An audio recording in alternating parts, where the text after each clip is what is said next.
Yes, hello. Want to say welcome to the exchange.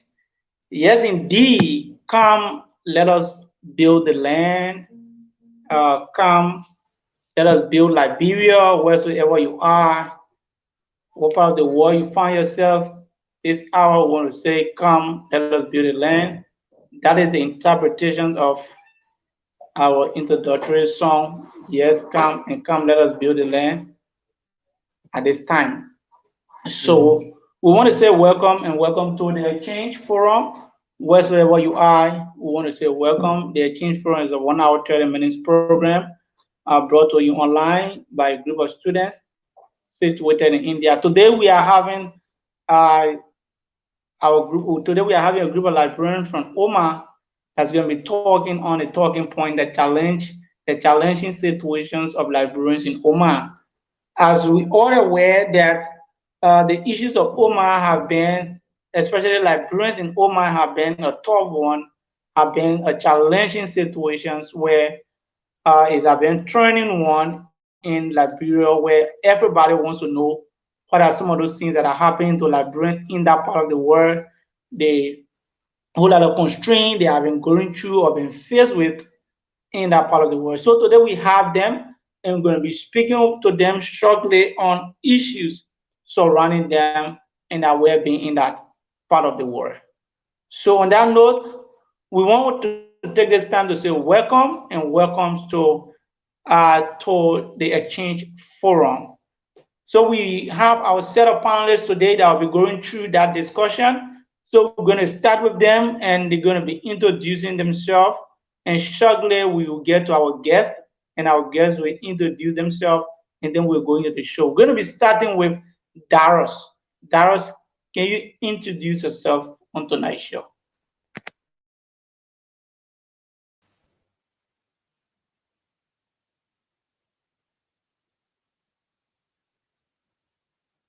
Taras, we're not hearing you. Taras, we're not hearing you.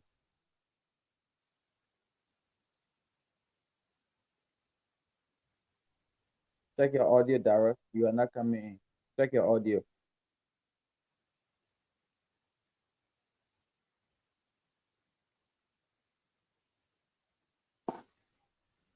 Daros, you have to check your audio. We are not getting you. If there are any other technical problems, you have to let us know. Daros, check your audio. We are not getting you, Chief.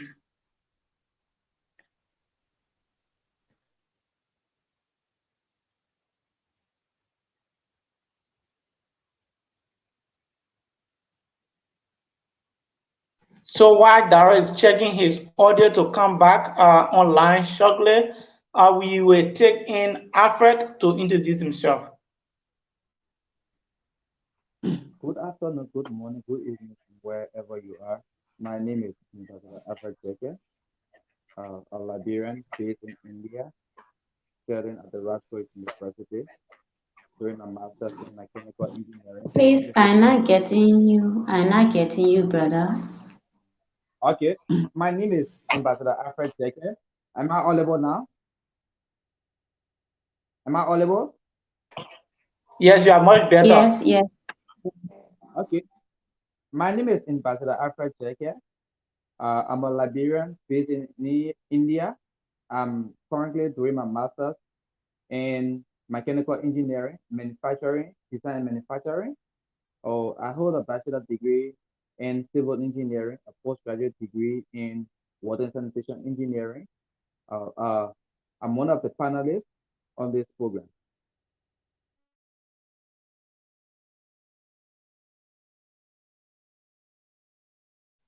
Thank you very much. Thank you for that brief introduction. So I want to say welcome again and welcome to the exchange. And so on that note, we're going to turn to our guests tonight to introduce themselves as we run into tonight's show. We're going to turn directly to our guests, starting with Mr. Thomas there. Hello, can you guys hear me? Yeah, we are clear, loud and clear. Go ahead. Okay, awesome. Yes, you are clear. I'm Thomas Masale, a Liberian based in the United States of America, or one of the advocates in the diaspora for the Liberians that are in Oman. Okay, I've been on this for a long time, and I'm a medication technician in the United States. And once again, I say thank you for the show, and I say big thank you and welcome you all. Thanks.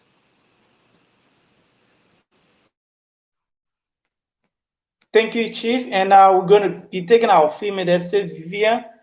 Can you introduce yourself?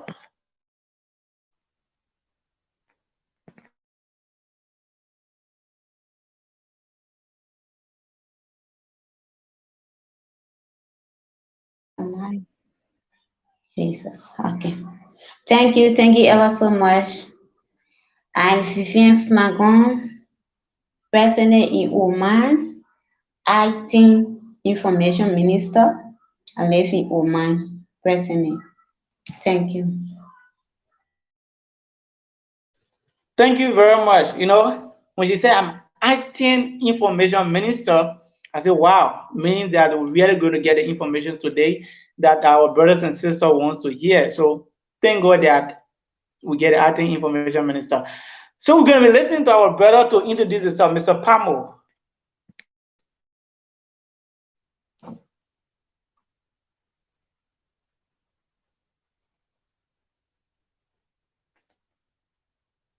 Please check your mic. You are mute. Please Huh? unmute, Chief. Hello? Much Hello? better. Are you getting me? Yes, yes, you are. Olive. All right. I'm Patmos Samyakumo, a Liberian, live in Oman, Muscat, but acting secretary of Liberian in Oman. Thanks.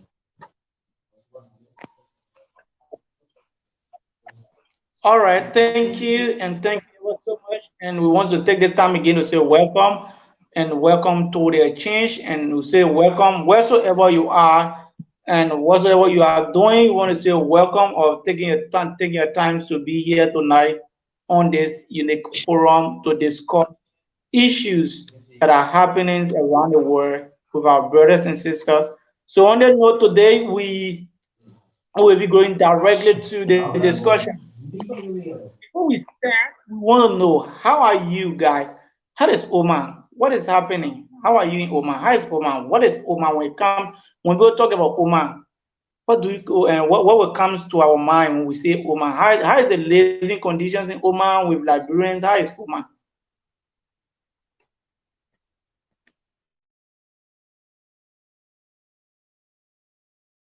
Vivian, you can come in. Okay, thank you. Thank you ever so much for recognizing me. The living condition in Oman here is not much better. Yes, because the living conditions are here. We are in Oman. But what if you say you are living somewhere, you need a rest, but you cannot get a rest, and your right cannot given it cannot be given to you in this area. So the living condition are here is not okay for us.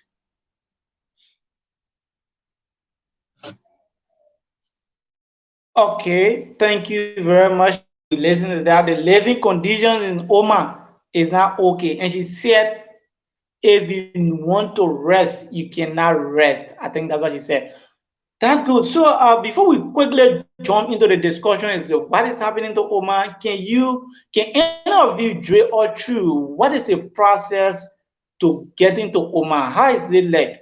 Is that a visa free to Liberia? How can you get visa? How the entire situation is like in getting to Oman?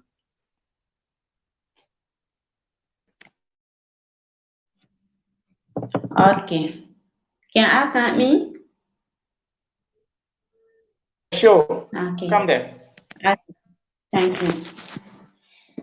The living condition in Oman, how I get in Oman here, I make my own visa.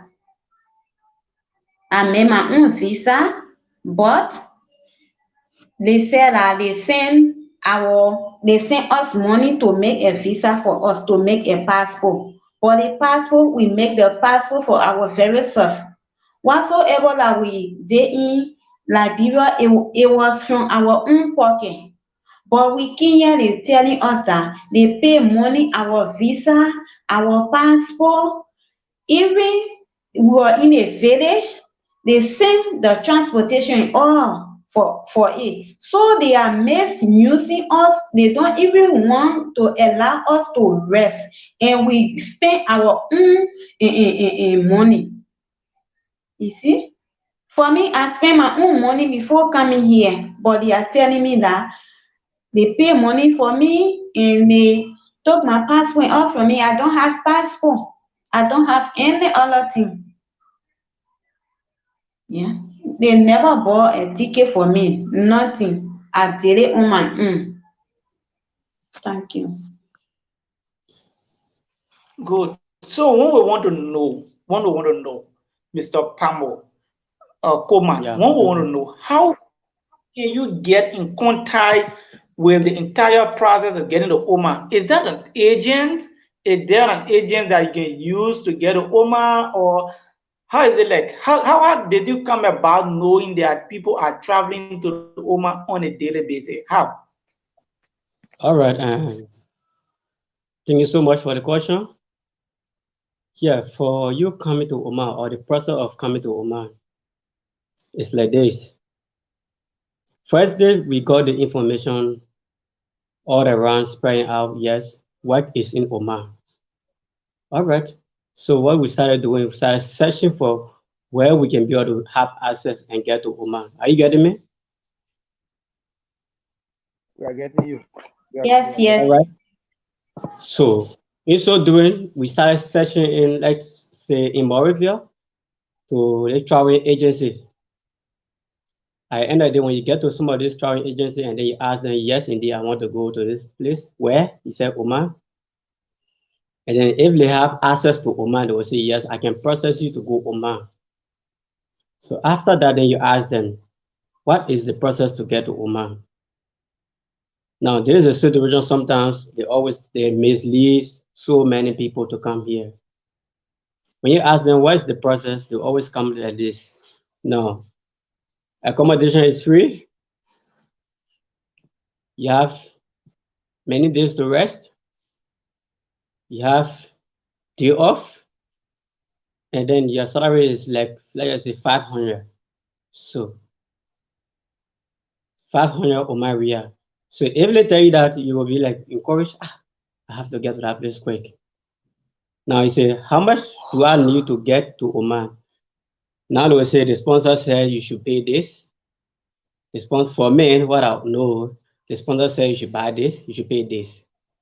And let's just say for the visa, they will charge you 500 for your visa, just the process of visa. When your visa come out, and then these agents will also ask you to give them money for processing fee, which is something like either 250 or 300. They will collect that from you. Sorry, again, they will ask you, your sponsor says you should buy a ticket and then go. This is how you will buy a ticket. When you buy a ticket, and then you pick up from Liberia to Oman. That is how the process like.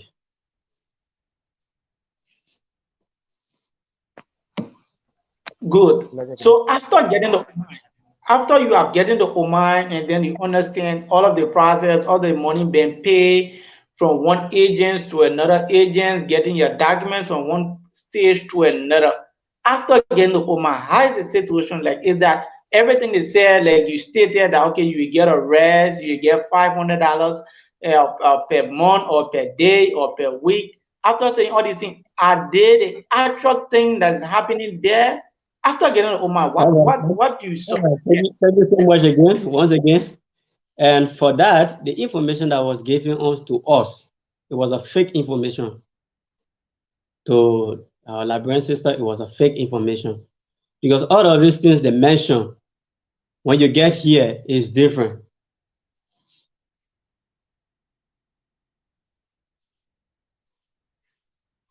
When you get here, it is different. First, they will tell you your salary is this. When you get here, you have no right again. They will start to ask you, hello,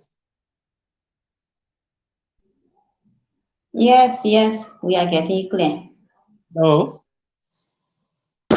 Speak good. You are hello. audible, Chief. You are audible. Come on, you are Okay. audible. We Yeah. getting you. So when you get here and then you start to ask the sponsor, as well as the sponsor will say, but I deal with the agent. The agent was the one I deal with. We have all the discussion. I even pay the agent some money also. Why you always spend a lot of money, and then the sponsor will keep telling you that you have also paid the agent some money for you to come here. The sponsor will tell you that they bought ticket for you also. The sponsor will tell you that they pay money for your visa. So when you get here, the sponsor will say, because of the money I spent, you have to do this and you have to do this. You have no right to do this and you have no right to do this. Even if you ask for your salary now, they are paying, let's just say all the housemates I know they are paying 80 riyal. Maybe if they pay 85, maybe you must like show a high face. But they told them about 500, and then when you get here, it's 80 riyal. Can you imagine when you ask why, sometimes they will tell you we spend a lot of money behind you to come here.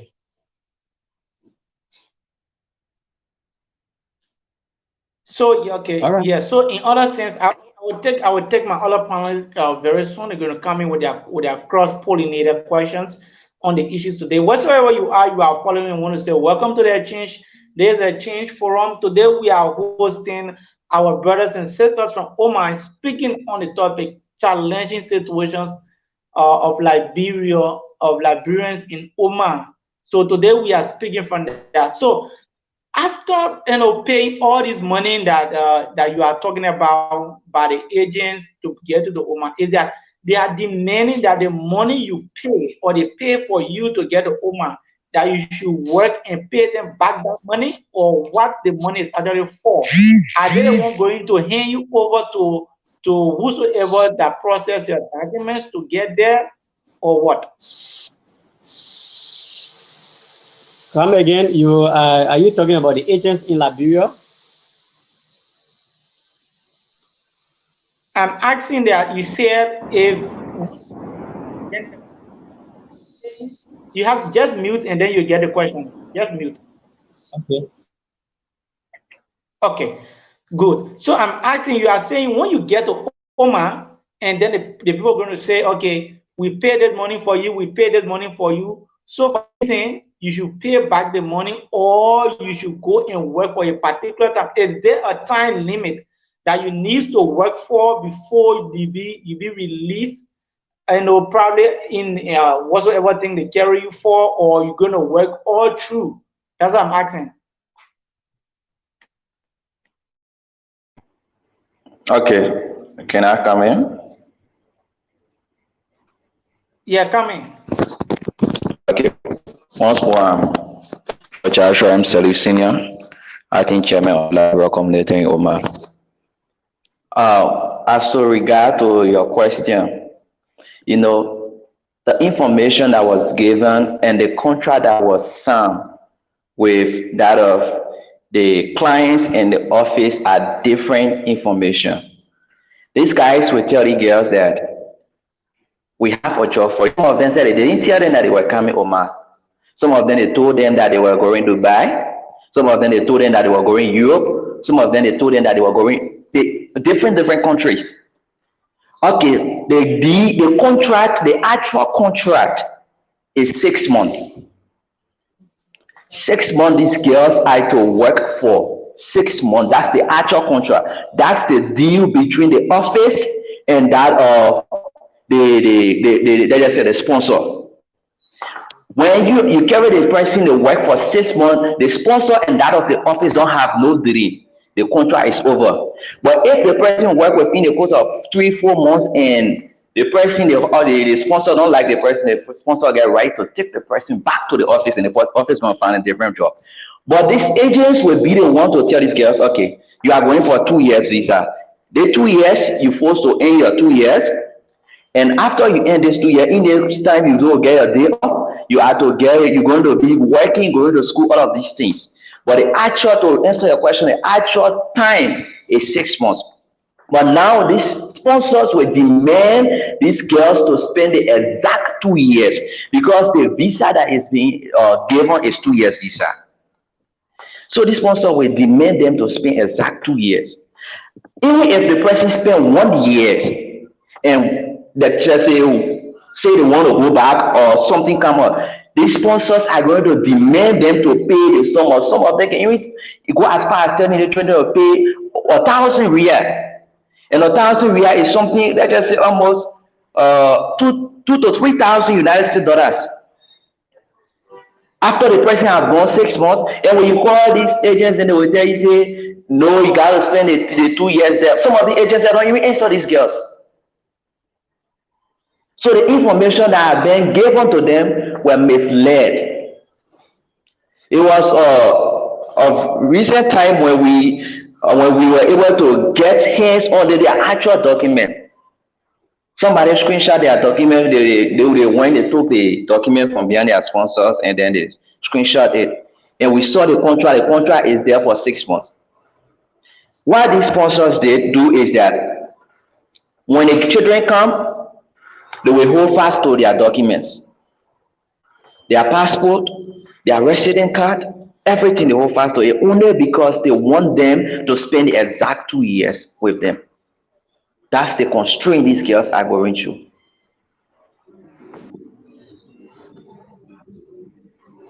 And another thing is that when you say you want to go, you force it, they might end up putting a crime on you saying, oh, the person stole from me, the person did that, and that's a crime here. That's a very big crime, a steady crime. So they will find means just so that they can hold you down. And these things are happening for common reason. Reason number one, because we don't have an embassy here. That is one of the key reasons. They know that we are, let's just say, are classified to be street children. You don't have a head. Anybody can catch you and do anything to you and go free. But the Liberians are not the only persons that are in this country. They are not the only people that are working in this country. They have other nationals. But if you look at their states and the way they are treated is quite different from the way we are being treated. One of our sponsors, in person of Mr. Masale, he has been helping so many times. He engaged with some of these offices. When you engage them, some of the authors were bold to tell you the reason we cannot do this, the reason we cannot do that because you don't have an embassy here. So with this, your people have to live according to our standard. If you look at the law, the labor law of this country, everything these girls are going through is contrary to what the labor law says. In this country, you are not to work more than even 8 hours. You need a day off. You need a day off. Okay, that's good. I want to say thank you. I want to say thank you and thank you so much. Wherever you are listening this hour, there's the Exchange Forum. We want to say keep following for more update on this exchange. We want to say thank you wheresoever you are coming or watching us from. So there's a change today. We are hosting a group of Liberians from Oman today discussing life challenging events that is in that part of the world with Liberians dead. So we are hosting them today, and we are listening to them telling you the constraint that they are going through. So I will come down shortly and ask my panelists to come in if they have one or two questions, so that we can proceed. Darius, we start with Darius. Darius, come there. Yeah, And I come a little bit. All right, Darius, that will let Mr. Masale yeah, come. yeah, Then you yeah. can come Sure, in with a sure, question. sure, sure, sure. Okay, thank you so much. Just as Joshua just said, or just now, the situation in Oman is very bad. Our sisters, they were misled and they went to Oman, just as he said, where they told them, okay, you guys will go to Oman, you get free school, you have 3 days to go to work, you have 3 days to go to school. You guys will be earning $500 United States dollar, even $800. You people are going to do office work. And to their almost surprise, when they got to Oman, right at the airport, they started taking their passport from them. Some of them, they got home that very night. The next day, they gave them big gowns like Aladura, and they say you are here to do housemaid work. And now there is nothing you can do. Our sisters are suffering. The moment you want to go back home, you talk about going back, they say, oh yes, we pay money for you. I pay $3,000 for you. You just work for 6 months and you want to go back. You have to pay me $2,000 US. You have to pay me $1,005 US before you go back. And those agents in Liberia that send our sisters to Oman to work, the moment they call them, they hang up on them. They don't even care to know what they are going through. Our sisters are going through hell. Every day when I wake up on my phone, there are so many cases. Like right now, they just took another Liberian to the office. 2 months ago, they were cleaning the yard. She and her all of friends, housemates, they are still working together. And she really wanted to like pass water and then leaving from where they were working to go upstairs. She couldn't make it, so she just went behind the tree to pass water. And one of her housemaid friend of Bangladesh took her picture. And she told us, stop what you doing. How will I be passing water and then you taking my picture?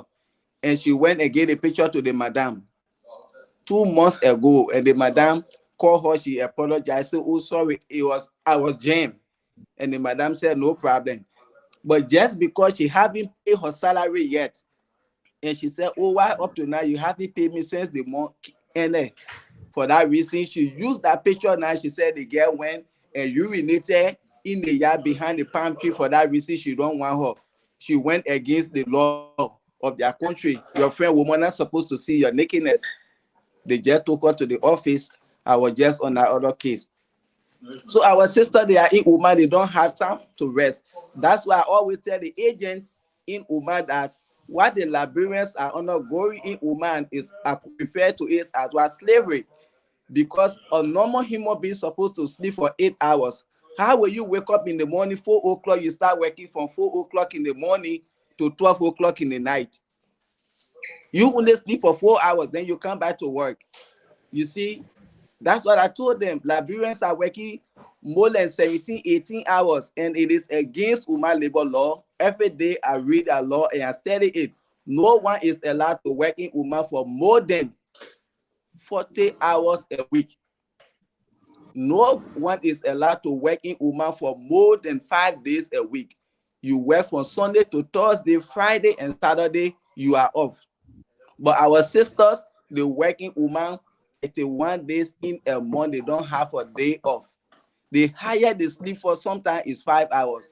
Most of our sisters in Oman sleep for 4 hours. Some of them, their sponsors will tell them, okay, you can sleep from 12 o'clock, you wake up 5 o'clock in the morning. When it is 4 o'clock in Oman,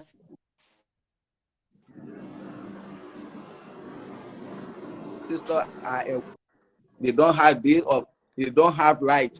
The moment your sponsor sees your salary, they don't want to pay you, and you talk for your own salary, you ask for your salary, it becomes problem.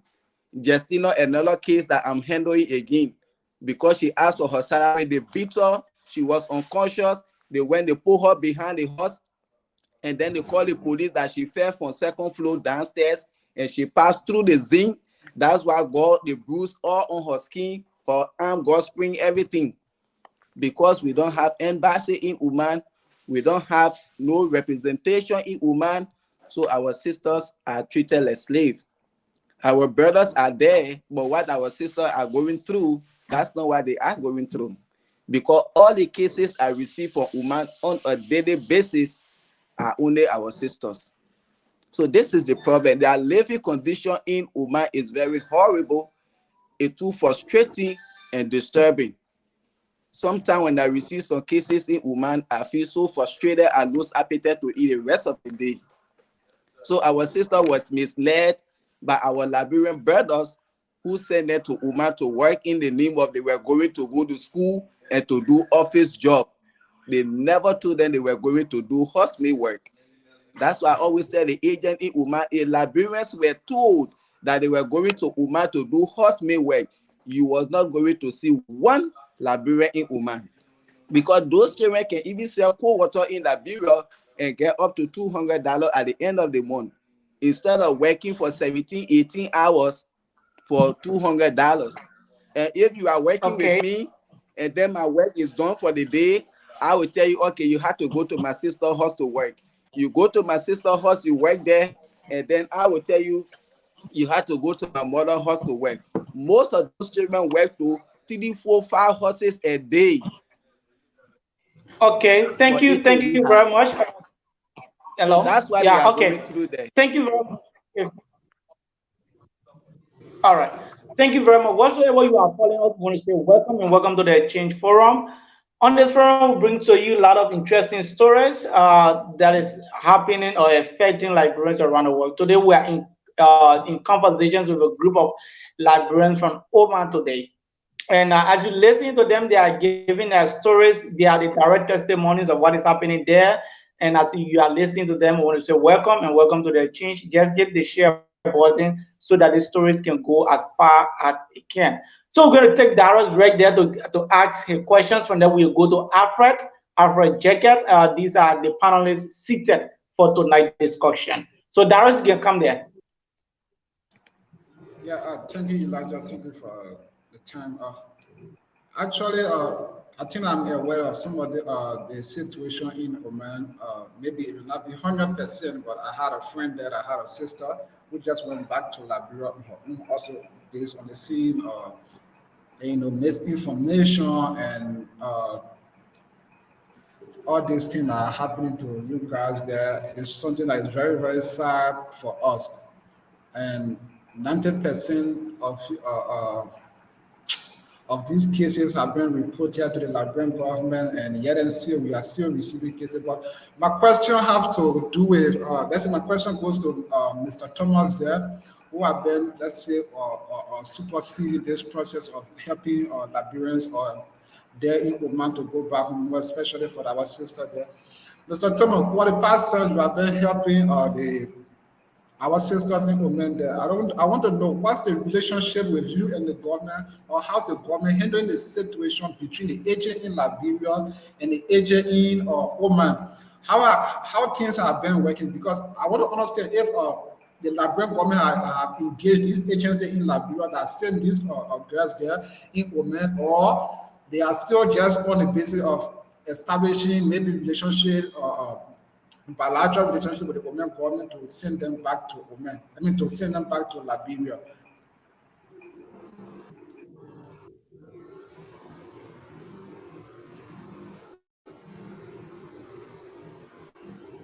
I think Hello? you are muted. Are you Hello? getting me, sir? Yeah, yeah, I'm getting you. Yeah, what you just said, I didn't get you clear. I said, I want to know, for the past time you have been helping our sister in Oman to go back to Liberia or settling some of the cases or the challenges they face there. I want to know what have been the Liberian government engagement with the agency in Liberia and the agency in Oman.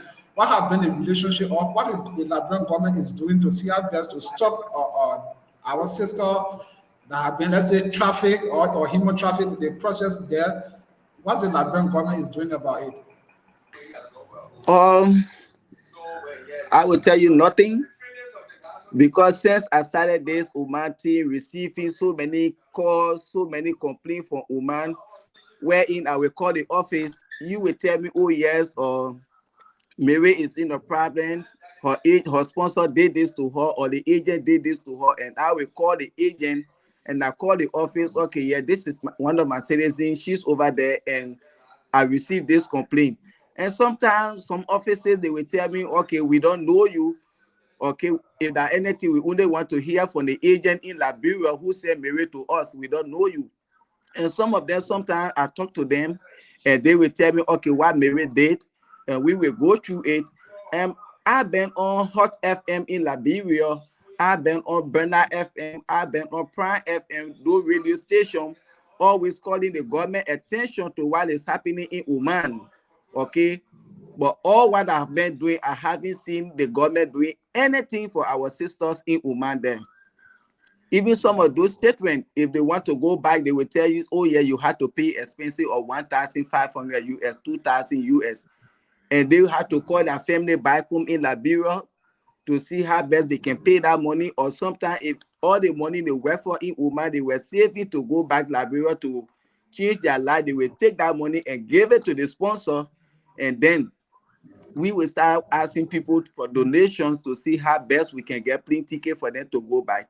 The Liberian government never been doing anything since I came into this Oman issue to say, oh yes, every day the Liberian government, we are coming to get our citizens out. We are coming to sign a memorandum of understanding with the Omanian government to tell them that our citizens are here and they should be treated fairly. Since last year of November, this is 1 year, our Liberian government has not stepped foot in Oman yet. Nothing they are doing about our citizens in Oman.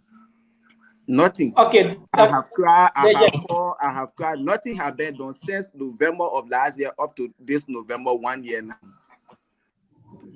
Okay, like you rightly quote or said, the Liberian government has been, let's say, very reluctant when it comes to this situation of their citizens outside of Liberia. Not even women alone, even though we are hearing some of this story, but I just wanted to understand, let's say, that intervention. My question goes to Palmo and our brothers there. How do you guys, I don't know, the treatment of our sister there in Oman is different from your, I don't know which type of job you guys are doing there, or let's say what type of job you guys are doing there, and how is it like there for you guys? Also, how are you coping there? Because we don't hear men complaining, but all of these cases we are all seeing on the internet is our sisters are suffering, and we have been seeing a lot of video, a lot of pictures, and what have you. So, for you guys, how is it like for you guys there? Yeah, Darius, let me come there quickly before they come in with their questions. And I listened to Mr. Masale saying that the government in any way have not intervened, probably for with the situations in Oman. But I think if I can recall, the other on front page Africa or on any of them or any of these media platform, we were told that a sum of I think 50,000 was given to the leadership or a particular group. So I just want you guys to have some clarity there that for repatriation. So I don't know how true is that information. Have there been since the entire Oman saga? Have there been any form allocated or allotted by Liberian governments to a group of people or group of Liberians in Oman for repatriation? Elijah, before Mr. Masale answer that question, I think I get question information on the information that you are providing. So let me rephrase the question, and I will let Peter before rephrasing the question to him. Hello, Alfred. Alfred? So you Yeah, I'm wait. listening to Let you. Mr. Masale come in with the questions because Mr. Masale provide information that is very sensitive that the Liberian government, I think he stated a time jurisdiction that from November of last year or whatsoever the government, since he came in, the government have not probably come in to actually help for repatriations of our Liberians in that part of the world. So then listen to him and I think address the question. Or any of them can address that question. Any of them, not only President Mr. Masale.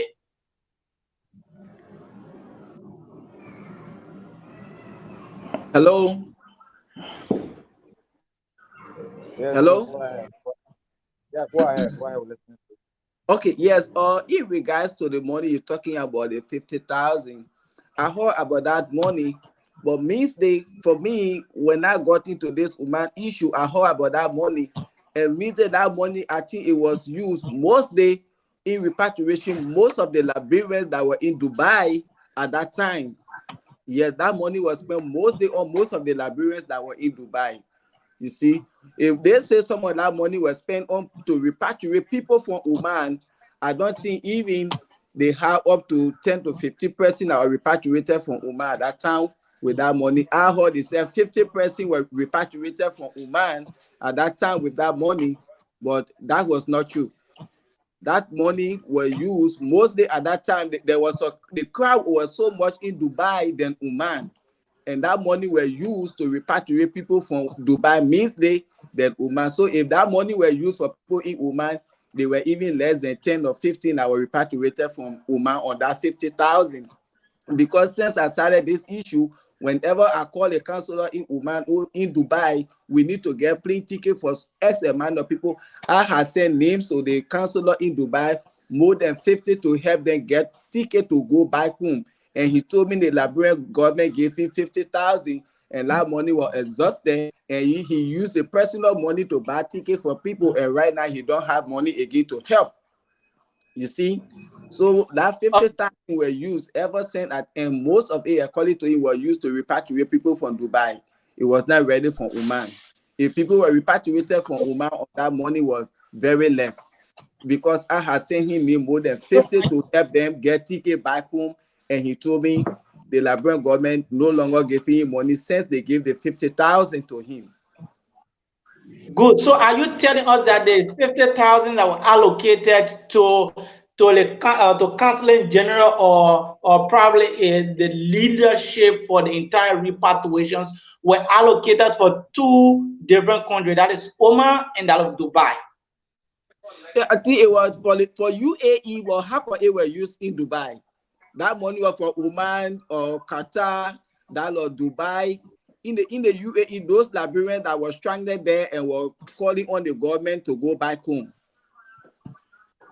Okay, so I think Mr. Masale made something clear that we need to take into consideration. He is directly speaking from his own experience. He said when he came in, from the time he came in, the government have not solicited any form to help the repatriations of our brothers and sisters. Instead to be corrected on that. So we're Yeah. listening to probably yeah, I think instead to be corrected on that. That he is speaking in a particular time frame. So we're listening to VVM on that issue. We're listening to Mr. Coleman because it's very sensitive. That is the entire necessity of the entire discussion. What have been the role of governments in the repatriation process, and what our brothers and sisters are actually doing not to get themselves prevented, not by going to Oman again. So, Mr. Coleman, you can come there. Coleman.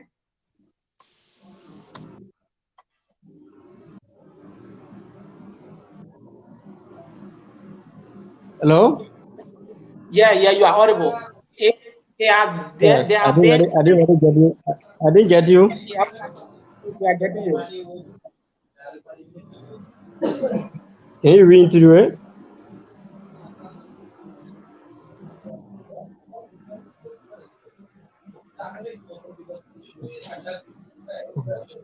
Yeah, well. Hello.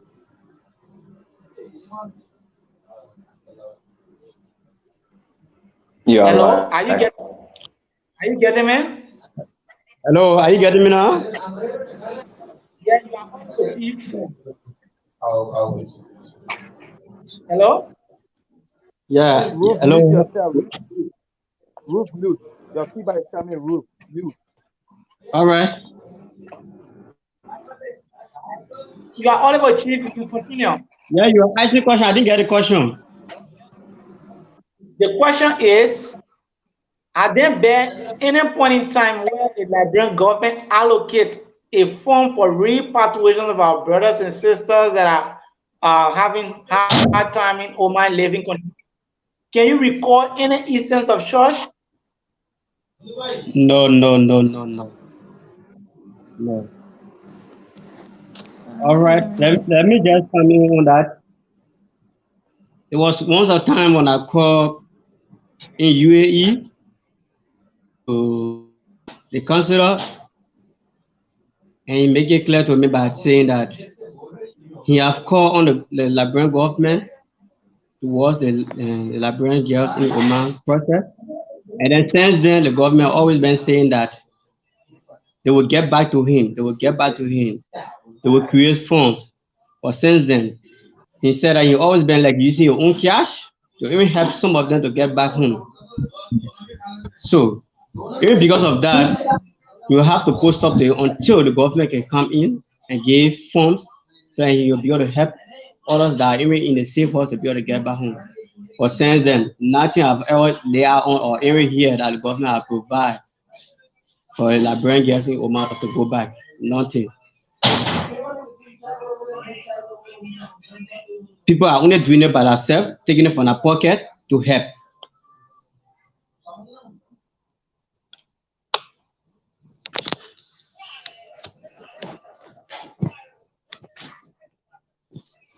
All right. Okay, thank you. Yeah, okay, thank you. So I think we are getting a part of the story clear that there was a form that was allocated, but part of that form was allocated to Dubai for repatriations, and part of it was also allocated to the to some Liberians in Oman. So our brother, if you are if definitely try to mute, we are getting some. There's a comment you can mute, please. Mute. So you can also getting some feedback. Somebody, let me try to. Okay. Mute, mute. Okay, so I think it's much better. So I think the story is trying to be balanced here. So Darius asked a question. Why is it that only the girls are undergoing such conditions and facing those type of difficulties? Why the men are not facing it? Somebody can speak to that effect. Okay. Am I clear? Yeah. Mute it, my people. Am I clear? Yeah, clear, come in. Okay. When it comes to the men issues, there are 19, I can say 99.9% things that are happening to the ladies are not happening to us or the men in Oman because of few reasons I'm going to state. Number one, before we leave and go to Oman, or before a man leave and go to Oman, the first thing is that you're going to get your working contract. The company that's sending for you, your contract going to reach you before you leave your country to enter Oman. Okay, when you reach Oman, that contract going to be signed. You have a day off and you have an hour to work. Exactly with the labor law, because here every time the labor ministry is checking in all of these companies. If you have a person in your company that don't have a visa or a working permit, your company have a problem. Two, that is two. Three, All the men are living on their own. They are not living with their bosses. They are not living with their madam. The company is responsible for their housing. Extra. And one of the advantage that the men have is that the men are responsible. So it's like 50-50. You provide visa, I provide my ticket. So you have right. They both all have right. And things, that's the reason they said as they are, also I don't know which one adjectives to use, but they are easily taking disadvantage of because they are not, strong to retaliate, to revenge. But as a man, somebody can look at me and do that kind of thing they're doing to me. He thinks it will happen. It's not easy. Because the first thing I know that before I start a house or contract signed by you. So this is just a simple reason why these things are not happening to me. I get my working hour, I get my time to work, I get my time to go home. I get my day off. All right. Okay. So that's it. I think we just have to be probably straight to the point because we were very careful of time here. And so we'll go, we'll take Alfred, but before Alfred coming, let us, our ladies, right? Because they are the one really faced with this, situation that we're talking about here. They are very affected. So let's ask them, what can you give us some descriptions of the work probably you guys are doing, are faced with? What are some of the work you are really doing that you are catching difficult times with? Like some people will say only washing of clothes, maybe one or two clothes, and the rest of them. Yeah, Miss Kekula, yeah, come there. Miss Kekula said you want to answer that question. What are some of the work you are faced with? Yes, I'm Benedor F. Kekula, speaking from Oman. I want to extend my thanks and appreciation to Africa 24 and also Mr. Collins because they are the one that make us to be new worldwide. And my thanks also go to the Exchange Forum. Yes, talking about the challenges we are faced with here about the work. In the morning, you will work from morning. Sometimes we wake up by 5. You will work from morning till sometimes 10, 11, 12. It's not easy. And sometimes even your working hour to go rest, they will make sure they get into your resting time. Sometimes we will only rest for 1 hour, sometimes 30 minutes, they will tell you when to wake up. So it's not easy for us. The work is difficult. You will cook lunch, you cook breakfast, you cook dinner. Yes, it's tedious for us. The work is tedious. We work, we don't have day off. Like I told you, I have my workmate here. She's from Philippines. Yes, she's from Philippines. She will go off day by Friday. She will sleep and then come back Saturday in the evening. She have a day off. And there are many things that they gave her that I don't have access to. So we Liberians here, we are really through it. Yes, it's not easy for us. So we are appealing to the government of Liberia to really look into our case because we are crying for loan. They are not even looking at us. Yeah. Okay, before Sis Vivian come there, Sis Vivian wants to probably speak to that same thing. But before she come there, you shared something right that drew my attention. You said the privilege given to probably your workmate. If you are not actually getting the privilege, perhaps she will go out there maybe 2 3 days, come back to work, she will rest. What do you think is the cost? Is that any difference? If they're paying her more money than you, or what's the cost? Yeah. Yes. Yeah. Certainly the salary, they pay the Filipinos here more than us, more than we the Liberians. Because the way our brothers and sisters sign a contract from Liberia, they did not sign a contract good. They sign a contract against us. Our salary is very low. They pay the Filipinos, some are working for 180. Even the other one to my madam to my madam sister, or her boss told her not to expose her salary to me because her salary is 180 real and I'm making less than that. So it is serious for us. We are not getting good salary, and even things that we supposed to get like provision and like you need shampoo and things, they will tell you they will buy it. But sometimes we don't get it. You have to take money from your salary and buy for yourself. If you don't buy for yourself, then you will just be like that. So it's not easy. They have more privilege than us, the Filipinos. Hmm. I listen to what she said is so tedious. So since Vivian wanted to speak to that, I will mostly take the women because I'll have to listen to them. They are the one actually speaking. Please, yeah, Mr. Coleman, you have to wait. Let's listen to our females. Let them speak their mind. Yeah, we have to listen to them. So since Vivian come there, what are some of the work you are faced with? What's the problem? Yes, thank you. The work, you alone, you are in the house. For me, I'm taking care of 3 kids. But in the morning, you will wake up, you clean, you make first breakfast, then you make second breakfast for their lunch box to take to school.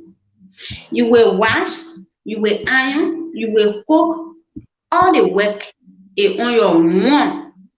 And the salary is less. The Filipino, they are doubling our salary. We can work for 2 months before we get to their 1 month salary. Sometimes we work for 2 months and a half before we get to their 1 month salary. Yeah. So the work is very too much. It's very, I don't even say know how to say it. Yeah, it's too much on us and they stress. While you finish cleaning, before you go low, they now scatter everything. You have to come back and clean again. Yeah. Within a day, you have to clean more than 3, 4 times before the day go. Yeah. So it's not easy for us. And you are talking about what the president, the government in our Liberian government and the Omani government, what the connection between them, and what our government has said about our repatriating. Our government, our president, he said the word he stated is that the people let them fight hard and get in Liberia. If they buy their own ticket, they can, we will restart them. Yeah. When they buy their ticket, they come back in Liberia, we will find place, we will get them package. That's why he said we should fight for ourselves before we go. Where is the money coming from? If you spend 6, 8 months, they don't want to pay your salary and you want to go, they tell you, say, okay, pay 2,500 US before you go back. Where are we getting the money from? It is tough on us, please. It is very, very tough on us. It's not easy. Thank you. Okay, so Alfred is going to come there. Alfred, you can come there.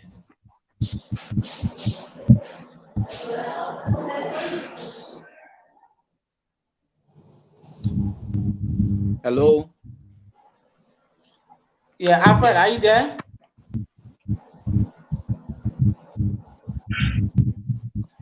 Hello, Alfred, are you there? Can I come in when Alfred is not there? Okay, I'm here. Okay, Alfred, you can ask a question. Yeah, I think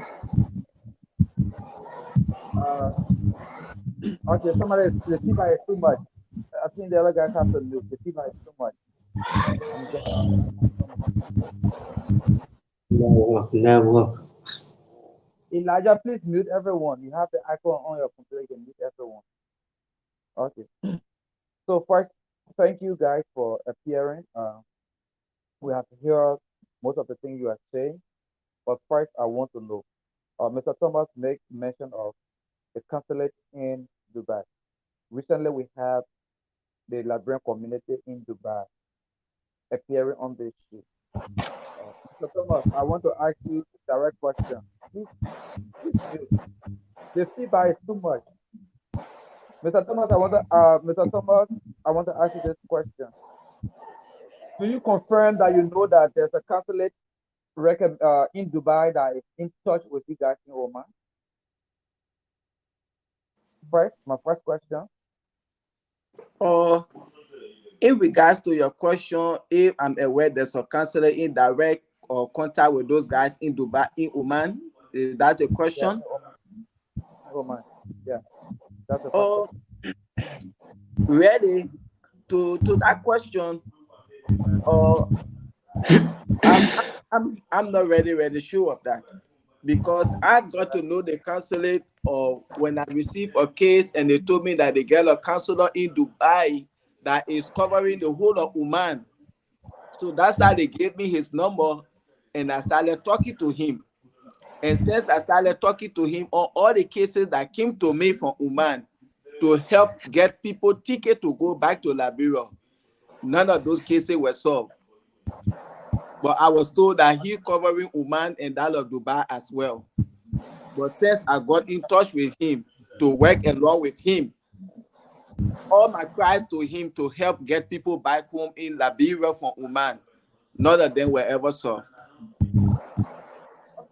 So let me go to my next question because I have series of questions, but the time is not too much because most of our guys took all of the time, so we will not go too much. So let me go to my next question. You made mention about hearing about the 50,000, but you said it was used on the guys in Dubai. From the information we got from the guys in Dubai, the 50,000 was allocated for you guys in Oman. When they came up to ask, because they have, please man, somebody is bringing your FO. The feedback is too much from someone.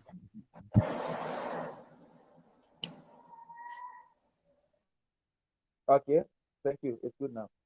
When the guys appear on the show, they said the 50,000 that was given to the consulate, the Italian guy that covered Dubai and extension in Oman had a 50,000 when the 77 person had the repatriation problem in Dubai.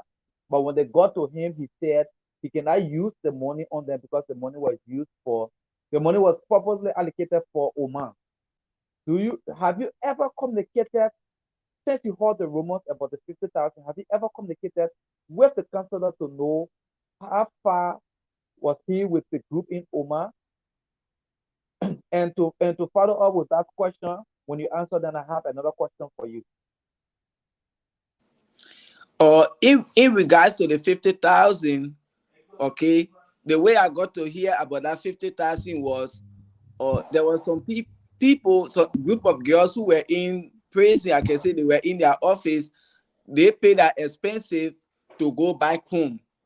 So after they paid the expensive to go back home, they told them, okay, now you people have paid back the expensive because you guys came Oman to work for 2 years. You didn't complete your 2 years and you said you want to go back. You had to pay so amount at expensive. And they went to work and paid the money. Now they told them to buy that ticket and go back. That's how I got to hear about this 50,000. So when they told them to buy their ticket and go back home, that's the time they told me, oh yeah, but Masari, I think you can get in touch with a counselor in Dubai because he's helping people going back home. So I think when you talk to him for those girls, he will be able to help you. That's the time I even heard about this 50,000 when I spoke with him and he told me, oh yes, I will give him money to help repatriate those girls back home. And since they gave me that money have exhausted. I've been using my own personal money. Right now, I don't have no money again to buy a ticket to send people back home. That's how I heard about the 50,000. Okay. Another follow-up question. Uh, do you people have a leadership in Oman, like the Liberian community with a leadership in Oman? Do you people have? Right now, as we speak, that's why we are working on that to have a leadership in Oman. Yes, we have already had the structure of the leadership, and we are working on things in line with Africa 24 to structure the leadership in Oman in we're trying to get our Liberian government involved into it, because we cannot have a leadership in Oman that the Liberian government does not know about. So we are working on it to see how best we can have this leadership structure as soon as possible, just as they had the leadership structure in Dubai as well. That's what we are working on right now. And by the grace of God, if things happen to work off in the next 60 to 90 days, we will get a leadership structure in Oman as well as in Dubai. Okay. No, okay. Elijah, just a last question, last other question, because most of you took off the time, so we cannot ask all of our questions. So let me ask my last question. Okay, you are planning to structure a leadership in Oman.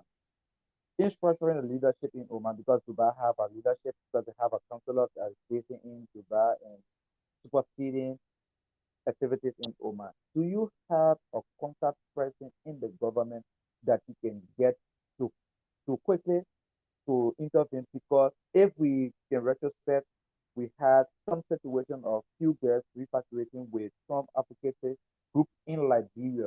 And if you have a contact person within the government that can help to repatriate our girls, or to solve some of the problems our girls are faced with by selling direct consulate to Oman, or sending direct representation to Oman to help negotiate with the Omanese government to see how we can get, even if they don't want to go back, to have some freedom, some days of rest, some days off, and they can be with their passport. Anytime they don't want the job, they can leave. Do you have somebody within the foreign ministry, within the government, that you can get directly to help to talk to them, to talk to the president? Do you have someone?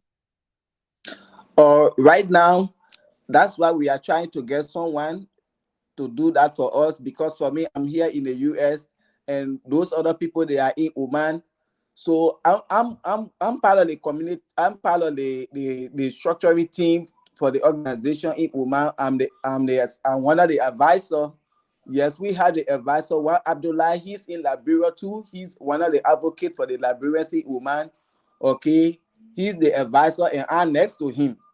Okay, so I just communicated with him that to see how well he can get to the foreign ministry, and see how he can get to the minister or deputy minister to tell him how far we have gone, and we need their help in trying to structure this community in Oman. I just spoke with him, or it was just 30 minutes ago before we could start the show. That's what we are trying to do right now, to get people from the foreign ministry that will help in structuring this community or this leadership in Oman, in connection also with the consulate in Dubai, because he's also in Dubai. So he's covering Dubai and part of Oman as well, as far as I'm concerned. So we also had to work in line with him to see, along with the Liberian government, to see how well we can have the community established in Oman as well. That's why we are working on, as I said, in the next maybe in the next 60 days or 90 days, we pray that everything works well, so we can get the leadership established in Oman. So we're trying to get some government officials involved from the foreign ministry and that of the gender ministry and other ministry that are supposed to be involved as well. Okay. Okay. I will rest my question, then afterward I will come back. I have another question for you, but I will give my position to ask that question. Afterward, I will come back. I have more questions for you guys. And it will be directed to the female. Okay. Okay. Okay. Okay, thank you very much. If you are listening to us whatsoever you are, I want to say welcome and welcome to the Exchange Forum. So we are currently situated with a group of Liberians from Oman that explaining to us the situation they are facing in that part of the world. So we hope to get the Consulate General that's in Dubai. I really hope. I will try my best to place in a communication probably this week. I need him on the show to tell us what is happening, what is happening in Dubai and what is happening in Oman. I think he can better talk to us for what are some of those things that are happening there, because all of the discussions today is predicated upon the Consulate General in Dubai having getting some forms that's repatriating people in Dubai, repatriations of people in Oman as well. So he can better explain that, because I do believe he is in direct communications with the Liberian government. So at our show, we will try to lay on him to come on the show because this issue is a must, and we need to get to the bottom line. So with that, I would like to ask our female because they are the one really faced with this situation. Do you really want to go back to Liberia, or you want an improvement in your work? You wanted to increase your salary to make the work lesser, or you want to return back to Liberia? What do you want with the situation faced? What do you want? Yes. Can I come in? Yeah, come Yeah, there. come, Mr. Okay. Continue. Yes.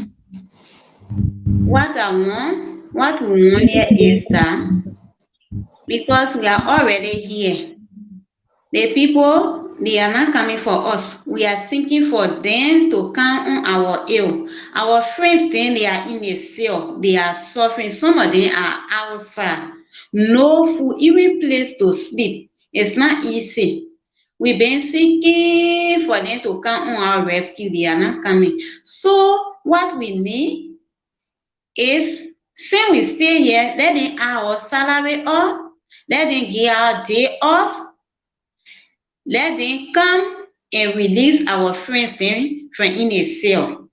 And our community, we want for you to help us for our community to be established. Because right now, we're not able to say, yes, I want to go back. And if I say I want to go back, I don't have money to buy my own ticket to go back.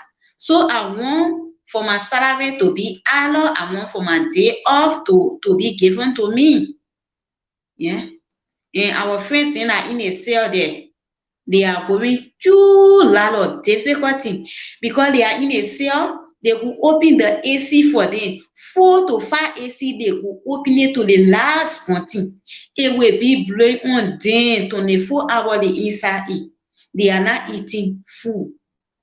So that's why we are seeking unto the government to come on our aid to rescue our friends then are outside in a cell.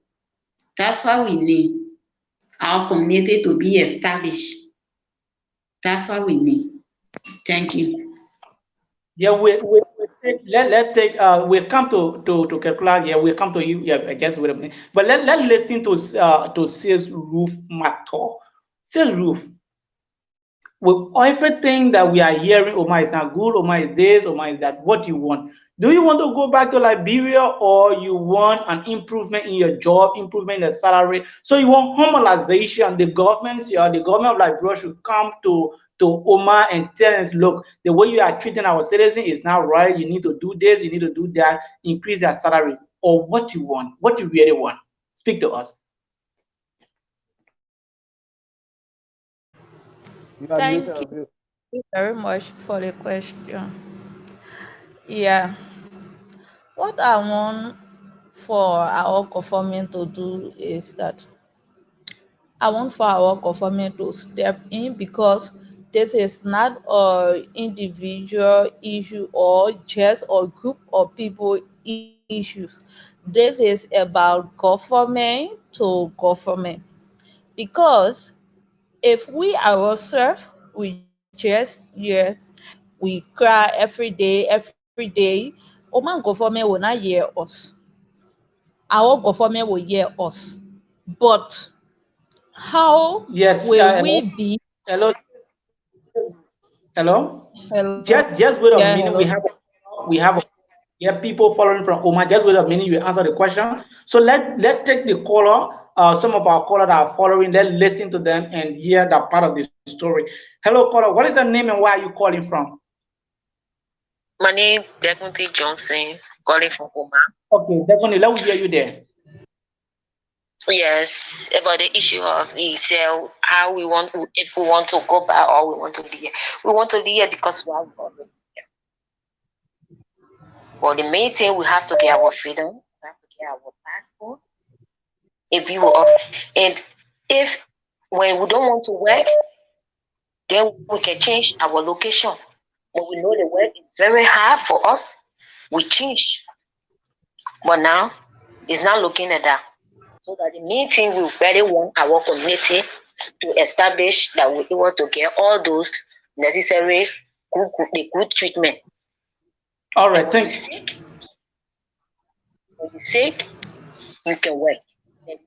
I was very sick. You know, when 2A grab someone, how it can be.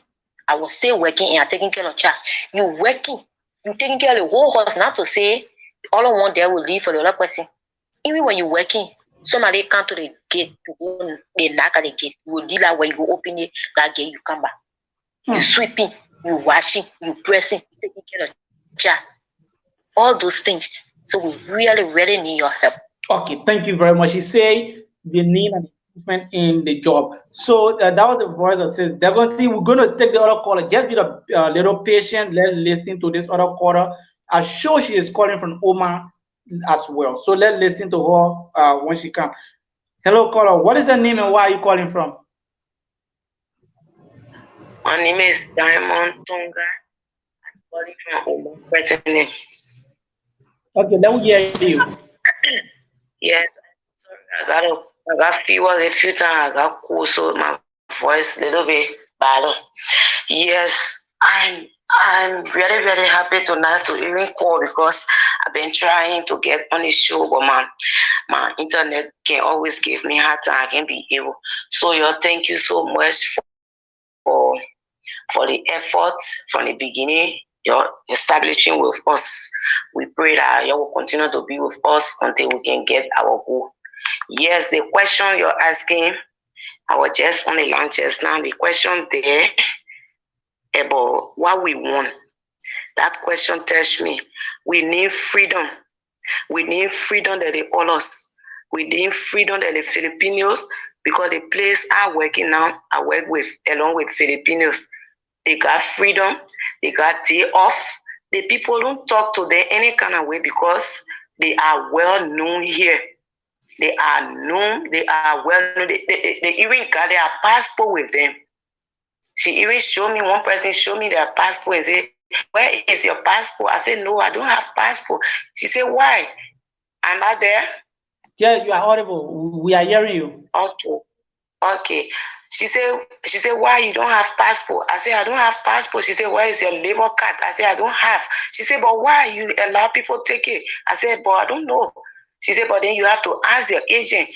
And my agent, I know, in Liberia, and the one that they introduced to us here, the in space, you can see them just like that. So we just pray, and we begging our government to come in, like our sister Ruth was just saying.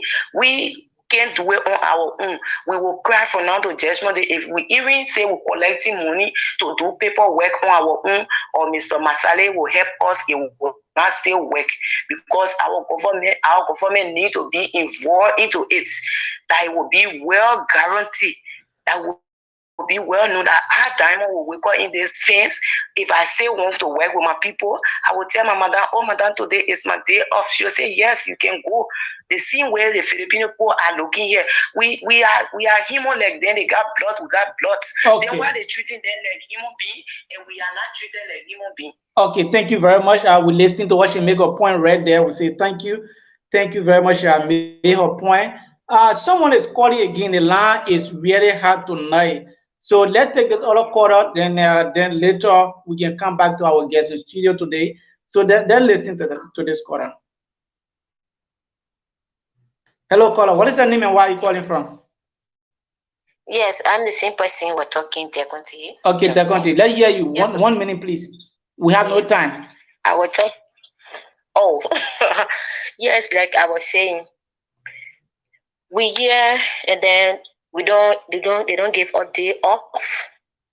We don't have day off. Even our salary is very, very low. And when we were coming, they never told us that how much we will be paying, how much they will be giving us. They told us that they'll be paying 500, like the Omani money now. They'll be paying 500, so that 400. And when we came, it's not like that. And now we can't go back. And when you ask anybody, Let's say, but I want to go back. The money you call is not the money we are receiving. They say you must pay our expenses. And how much is the expensive? I asked my agent, she said, you have to give 2005 US. I said, what? 2000? So all those things we are facing serious problem. Like Okay. what men supposed to do? Woman, we are doing it in a house. Then they paying less. The Philippines, they gave them the or some of them took the. Okay, thank you very much. All right, thank you very much. Thank you. We have no time. We have to come back to our guests here today to make their point, and then we can try to wrap up on this situation tonight. We hope to get them back because I'm sure there are more training stories in Oman we need to hear about. They are calling onto the governments to come and make some arrangement with the Oman governments to increase their salary, to increase their job, and to make them to have like freedom anytime they want to go to work, something like that, right? So let's take Vivian. I think what Ruth was making her point. So let's take Ruth, and then we can bring our panelists. They can probably ask one or two questions. Then they can we can ask them for their parting comments, and then we can call this a day. Say Ruth. Ruth, come there. You are Yeah. making a point. Yes, thank you very much. Yeah, what I was saying, I said we cannot do this on our own because this is about government to government. How will we get our freedom? Yes, we need freedom, but meaning we are calling on the government. We are calling on the government to meet the government of Oman for this community to be established, and it should be documented that will be recognized into this country because all nationals are here. They are working here freely, they work on the street freely, but we are not recognized by the Omani government because the way in which we came here, it was like if you just tell child say just go down there, then the child don't know what they're going borrow with in front of them. That is how we came here. Now we are here, right? And people travel for a reason. We don't just travel here to just and be here and work for little or nothing. We have our family back home. We need to take care of some responsibilities, especially when you hear the word travel. People will be looking up to you.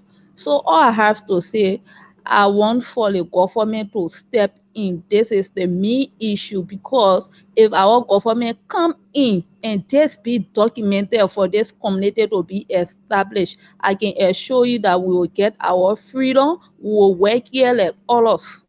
So that's my point. Thank you. We listen. Thank you so much. We listen to her, and we're going to listen to Sis Kekula, and then from there, our panel is going to ask their last questions. Then we can ask probably for the parting comments. So come there, and then we'll take our panelists.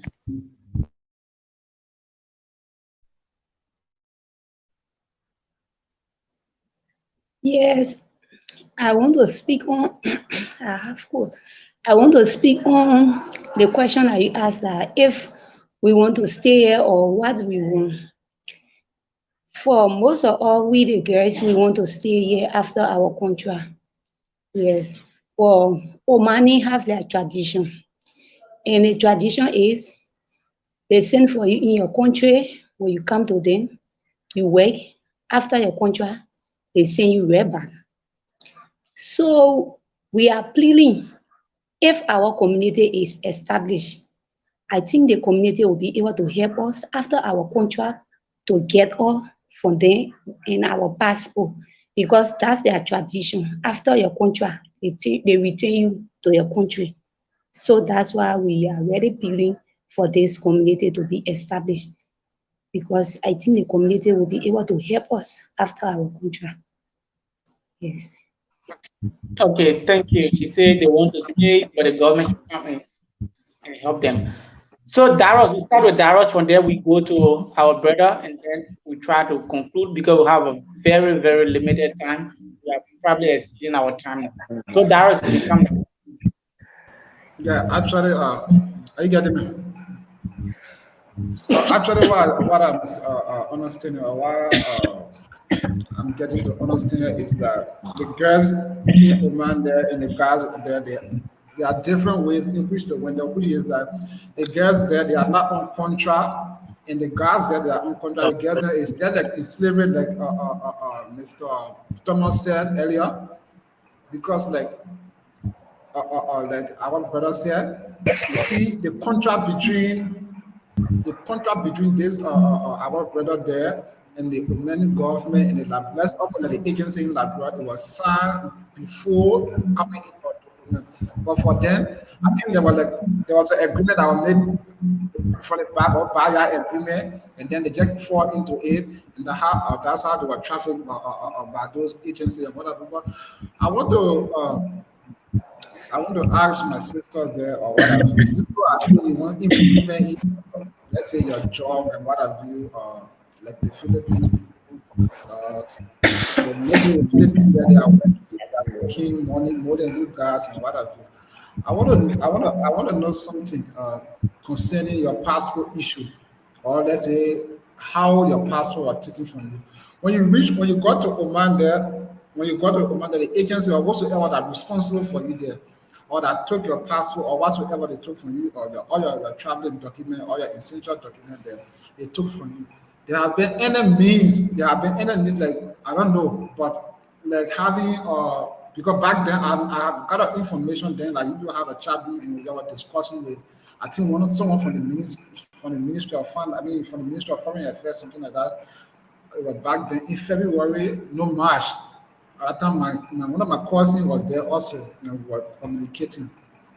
How have they been like for you guys for the past time when it comes to like or your document issue?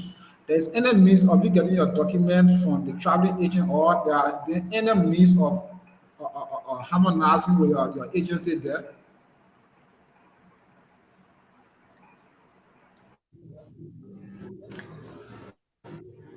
And now Can I you come can to answer that? the question. Can I come in there? And now you can answer the question. And no one can answer the question. Anyone. Come in. Sir? Hello, hello. Yeah, you can come in, Yeah, Mr. Thomas. You can. Okay, yeah. come in. When it comes to that question, those children, the moment they get to Oman, they are going to take their passport from them. You are not entitled to your passport till the 2 years contract is over, and then they buy your plane ticket and send you back to your country. If your 2 year contract is not yet over and you want to go home, they will ask you, okay, yeah, you have worked for 6 months. You have to pay 2,500 United States dollars before you go back. When you pay that money, that's the time you are going to have access to your passport. You don't have no negotiation to talk with your office in Liberia or even in Oman for you to get hold of your document. No. They are even they only give you like a citizen ID, like they get certain card, they give it to them like a resident card. But for their passport, they don't have access to it because you can only travel on your passport. So with that, they don't have access to their passport, and there is nothing that you can negotiate with your office or your agent or even your sponsor that you're working with to have access to your passport. No, your passport remain with them after your 2 years contract, and you go right back to your country. That's the law there. Even when my brother was in Dubai, the same problem he had that when he got there, they took a passport and then they gave him a job. If you want to go back, they already took your passport, they gave you work permit. They will tell you you have to pay this amount before you can get your passport back because we pay $2,000 US to give you work permit. So before you go back, you have to pay that $2,000 and then we give you your passport, you go. That's the same thing in Oman. Okay. Yes. Let me just come in and let me make something clear there about that passport business. Yeah. Well, Mr. Thomas said you have to pay their money back, their expensive. If even you pay them the expensive, your sponsor, if you pay the expensive to them, they are going to take you back to the office. Then the office will give you to another family. That is how they do. So if you say you are paying them their expenses back, you are just wasting funds. Even the resident permit that you are talking about, they can handle it to us. It stay with them because the resident permit is very important. When it with you, police cannot arrest you. You can be recognized. So they can give you the resident permit.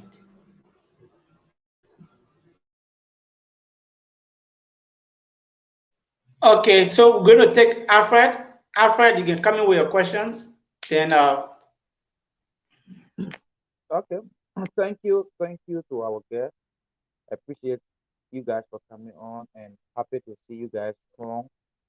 Although we are hearing so many negative things about our sisters in Oman, but I praise God that you guys are strong and holding tight by His grace, and we pray that you guys seem to get better. Okay, directed to the question I want to ask. Do you guys that's in touch, Mr. Thomas, you guys in touch with them, do you know the estimated number of Liberians that we have in Oman? Then I will come up with my follow-up question. Do you know the estimated amount of girls we have in Oman?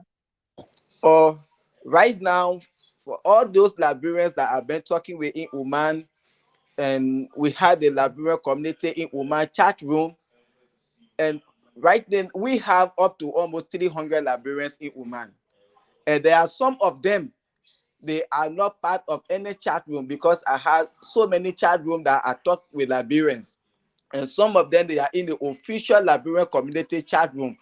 You will only see some of them. You only hear about this person being in Oman when they have been in a serious problem with their sponsor or their office. That's the time maybe you, my friend, and I will tell you, oh yes, I got a problem.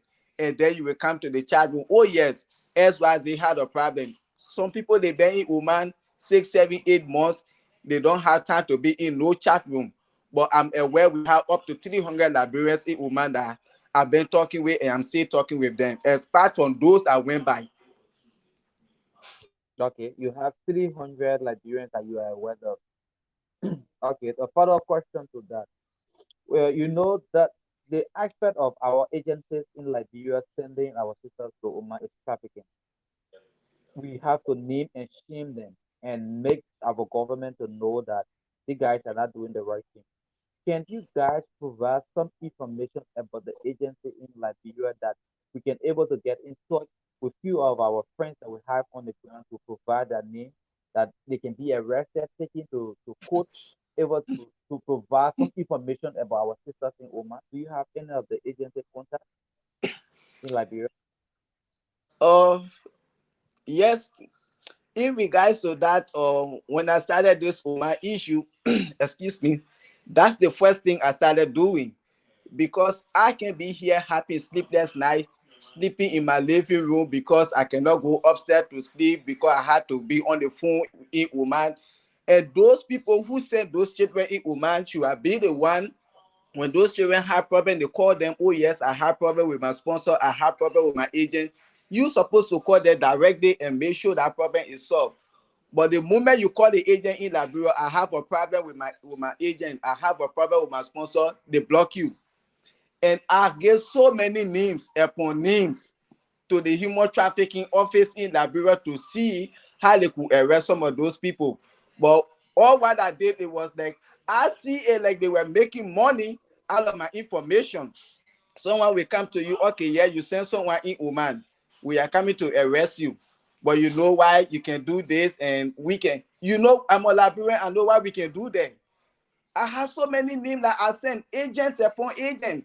Like, excuse me, Joseph Flomo, or what the other guy name? Joseph Flomo. Oh my God, the other guy name. They are working GSA with Mary, bro. Those guys are the people that really send huge quantity of people in Oman. Our sister that are in Oman today. Joseph Flomo, Anthony, Nipan, those two guys. And what Sedima told me, my sister was just talking about salary. Those guys make the agent to understand that even in Liberia, they are paying teachers $100 US a month. So if they pay those children $200 US a month, that's enough money for them. So if you see today you're working, they pay your 80 rehab, which is $200. That's why the agent from Liberia told those agents in Oman that that money is sufficient for you, because teacher salary is $100 in Liberia. That's why I can always say a Liberian government wants so many evidence, so many, because I talk with those people and I have everything on record. There are so many agents in Liberia. They're flying around. I send their names. I thought they could be arrested, and it was the what I was doing was just a waste. And today they are passing around. They're boasting. Even the other one was brave to tell the girl, "Excuse me, you think you were going Oman to go do prostitution? That's why you were happy to go. But now I'm here. It was so good. I took money from you people. So anything they do to you is up to you. The day Liberian government see me, they arrest me. I get nothing to lose. I took money from you and I did what I want to do. One and so say, yes, I get that record on him. So for that, I have so many agent names in Liberia that are sent to human trafficking office there in Liberia. And I used to be over the radio station. I will call those guys' name. And Mary brought, they were even say after some of them up to today, they left GSA, they are not there, they are on the run. Because from Liberia and I send you to Oman. Before I say anything, I have to know your agent, because they're supposed to be advocating for you. I don't know how you guys went to Oman, but since I'm doing the work they are doing, they're supposed to be in prison. So for that, I have so many needs. Okay, thank you. Elijah, you can take over, and because I think somebody want to call pertaining that question I asked, so you can take over and yes answer.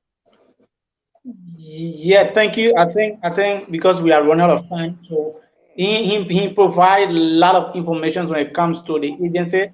So just have that in the comment sections. People will follow the show later when it comes to the agencies. We hope to get a team back again, probably to talk more about that. So we cannot take call anymore because we are really out of time. So let me just ask the last questions, and after these questions, you guys going to conclude and tell us probably your parting comments. But my question is, with the exceptions of governments coming in soliciting funds for you guys and doing all that, there have been any humanitarian groups or any other non-governmental organizations who put themselves together in any form or manner to say, okay, we're going to help our brothers and sisters in Oman? Can you recall any incidents of short? I said no, nothing like that have happened. The only thing I'm aware of is those Liberians that went back home. I think the International Organization for Migration (IOM) they gave 75,000 United States dollar to the gender minister, or I can say to the Liberian government, for those people that went back. And I think that time I brought a suggestion that the 75,000 United States dollar that were given to the Liberian government, saying they cannot come in to sit and talk with the Omanian government about their citizens being in Oman, how they should be treated. That's 75,000. Then, if you can't come to talk for your citizens, you use that money to repatriate them. Instead of saying you're going to share the money on those that went by. Those that went by, Liberia is my country. The moment I guess they are know my way out. There are people in prison in Oman 6 months, 7 months, they been in prison, they are still in prison. That money could be used to come and get them back home. But instead of saying you're sharing it, I think that's the only organization that I'm aware of that ever gave help. And that help was given to Liberian government. They said those that went back, they should see it like a resettlement package for them. But to say somebody is coming to give help to see how they can help the children in Oman to get back, nothing like that I'm aware of since I've been into this Oman issue. Okay, thank you very much. I think Mr. Thomas Masale there is a here who have been in constant communications, like a mediator between the Liberians in Oman and the government, and helping with some fund to see how better our brothers and sisters can be repatriated or can leave or not come to Oman anymore. So you just listen to them at these junctions. We want to say, wheresoever you are, welcome to the exchange.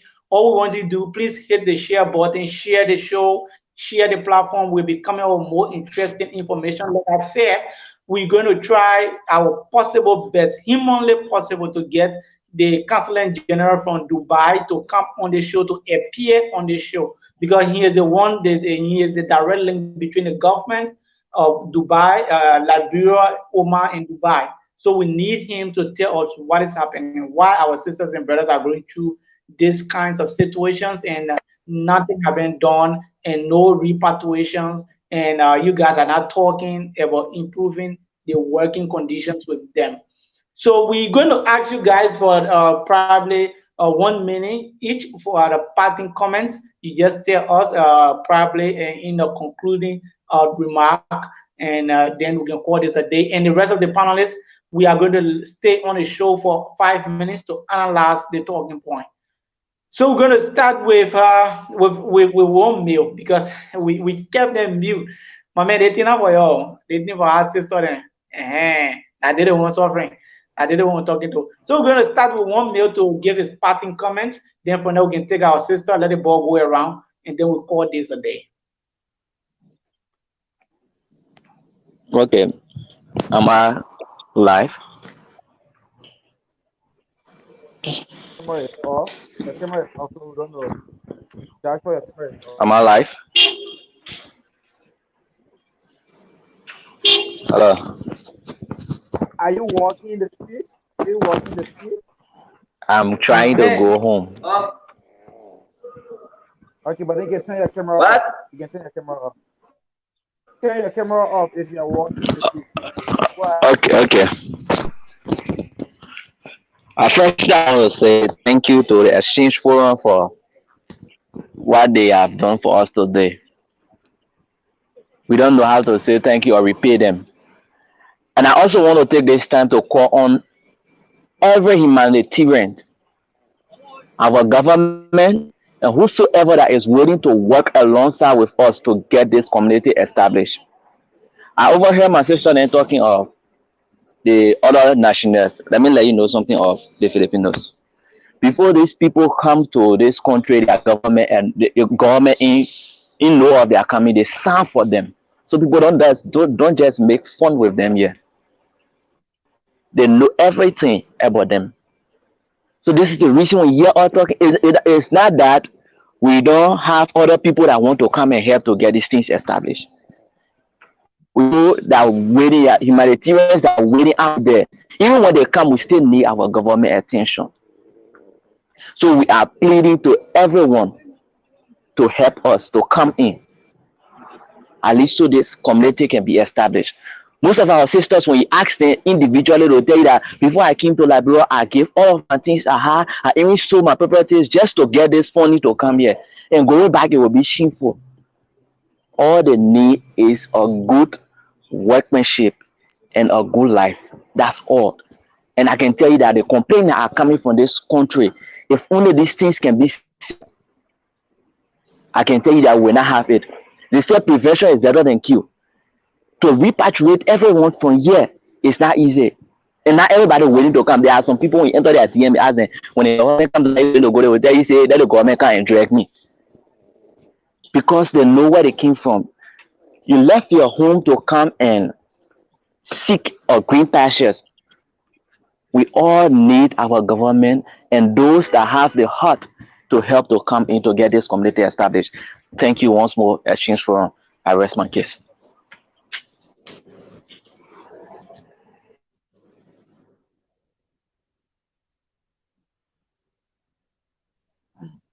Yeah, Mr. Clay, you come in. That's what's happening. yeah, we can take one female to give their parting comment. Then from there we can take our brother. Then I think Mr. Thomas will be the last. We take one female.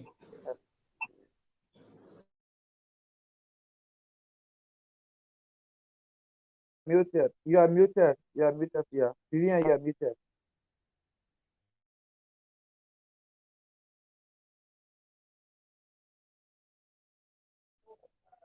Look at your microphone. Look at your audio. That you are muted. We're not getting you. You're Yeah, not you've been getting me talking. still. Yeah, it's Okay, now okay. it's okay. Fine. Okay. I say my many thanks and appreciation come to the talking points tonight. You guys I tell thank you ever so much for allowing us to enter your engagement forum tonight. My last word go to our government. We are begging that our government should come and rescue our friends from the cell. And also in the whole wide world, let them help us so our community can be established. Because now we cannot say we are going. And if we are leaving to go, the little one we have to buy our own ticket to go. And if you go back, where are you going to start from? We don't have no place to start from to put our in. So we want for our community to be established. We need our freedom. We need our right to be given to us. So we are appealing to the government, our president, to come and be in contact with the Omani government are here so we can be recognized in this country. So our right can be given to us. That's what we need. Thank you.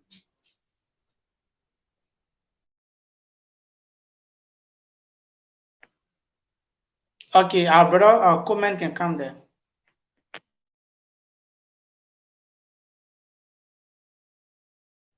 I think comment is off. I think comment is off. So we can take we can take Thomas.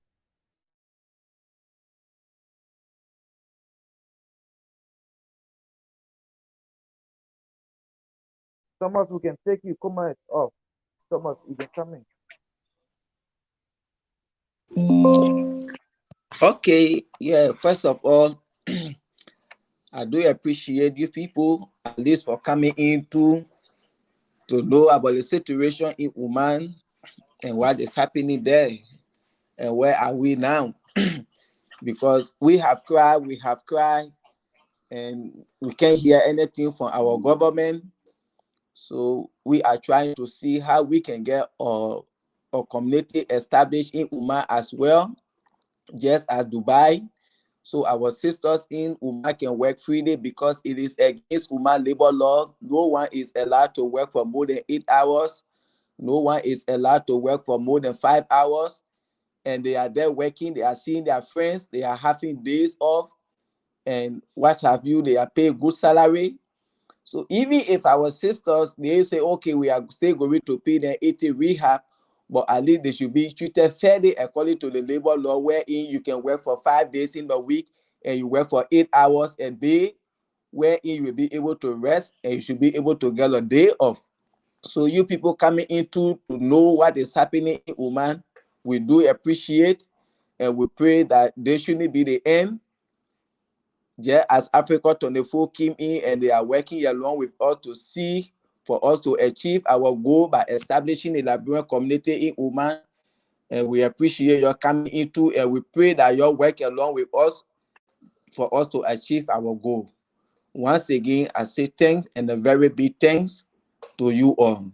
And I hope they should continue till we can achieve our goal. Thank you all.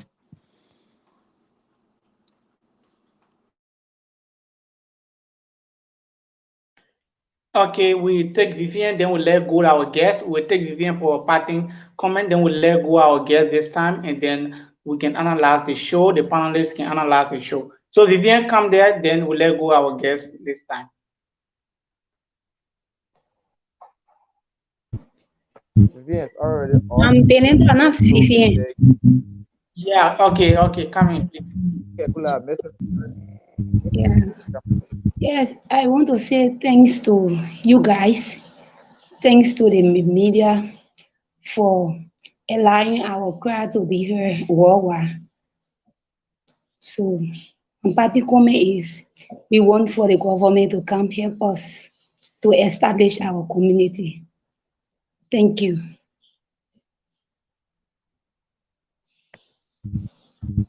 All right, we want to say thank you for coming. We want to say thank you for taking upon your time to be part of the show. And we want to say thank you. We will call upon you guys when the time is needed. So at this junction, we want to say thank you and a very big thank you to all of our guests. So we let you go this time. We say thank you for coming. We hope to see you again. So Darius and Alfred, we listen to Remove Oman. Remove Oman. yeah the show. Come on, will be removed. Don't worry. Okay, thank you very much. We say thank you. You listen to our guests. You listen to them, giving their views on so many issues that are surrounding them in a part of the world. It's so exciting to leave your country and going on that long, long, long, long distance. But unfortunately, what you was thinking that is going to be there, on the contrary, everything just went in another direction. So what do you make of this situation? So we're going to do this just within 5 minutes. So by we get 5 more minutes. We're just going to do this in 5 minutes, and after that we can close the show. So what do you think about that? Yeah, actually, you see this issue or this thing about Oman. We're just looking at Oman in a broad perspective, or because they are come to the spotlight, and everyone is saying Oman, Oman, Oman. But there are a lot of Liberians, even in India. What I really understand. I want to know is like most Liberians. I want to say that most Liberians, I think we've got to know about this traveling, let's say traveling on a Liberia on a recent note or just in few years time. So once a Liberian man or a Liberian woman hear say, "Oh, you're going outside of Liberia," even if they're Guinea, they feel so excited. They don't know the challenges or whatsoever they are facing there. So they just feel excited. Let's take for example, let's take for case study this India. There are people who have been misled in this India and they are finding it difficult also. Student, there are people who have been misled also that are in Dubai and other places just because of or in the name of I want travel. But like one of our brothers said on the show, before they came to Oman or before they went to Oman, or there was a agreement or whatsoever. They have a contract sheet. They have every document leading them to comes to to go to Oman there. So like the picture was already there. They know what they are coming to do, and they also like according to him, they make some money available. I think they pay their own plane ticket. He said, or either they pay for the ticket or you pay for the visa, something like that. So it was like 50-50 contract and what have you. But you see this girl that are in Oman, all the people we are talking about today from Oman, there, or most of them that are traveling, that are finding it difficult in or Dubai and other places, is that most of them they don't even know what they are going to do. They just tell them, say, "Oh, you're going home." So it's like there's no legitimate or information, or there's no clear information given to them, and they don't disclose these things to people who have broad knowledge about traveling or things that are happening outside the country. So many years say, "Oh, you are going home, you are going all of that," boom. They keep it as secret before somebody wish them, so that's secret. So at the end of the day, when they make all that necessary sacrifices and they get trapped into this thing, at the end of the day, they start crying, they start like some of them were saying they want improvement in their salary and what. I would say to you, plain, the best thing you can do is to come back abroad. You have a one father. You don't even know the contract you are on. You don't even know what you're supposed to do there. Somebody have a document, somebody have a contract sheet, they just send you like slave, like I bought a good or let's say or domestic something, So I determine how I use it, how it work.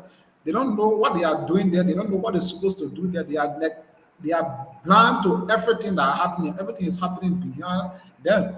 And then contrary, the only people who can help them are these agencies in Labrador that help to connect them or send them, they are the people who are supposed to help them abroad. As we were saying, or as we were already saying, the only means that we or can get, they can get a better solution is like the Liberian government have to get in, I mean, they have to intervene with the agency back home, at least suppress the people who connected them to see how best, if there is any means of getting this contract sheet to revisit this contract and what have you before, even you can stay there. But you sign a 6 month contract to according to what they say, you sign a 6 month contract with your madam or whosoever. But on the other side, you sign 2 year contract. You see that? So it's like the whole thing is like say, you don't even know what you up to. Yeah, they are totally dumb to what is going on there. So you say you want for Liberian, but even if Liberian government come in now, How do they know what's your contract you have there? How do you get it? This is the main point they have to understand at first.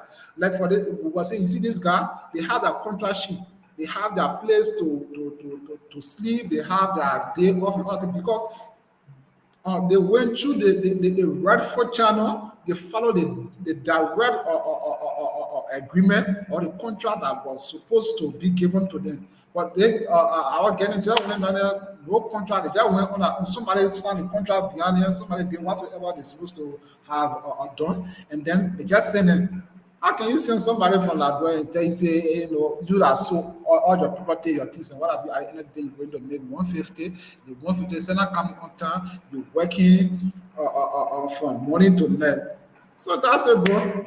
Yeah. Listen to Alfred. We will listen to Alfred. Alfred, that is it. Alfred.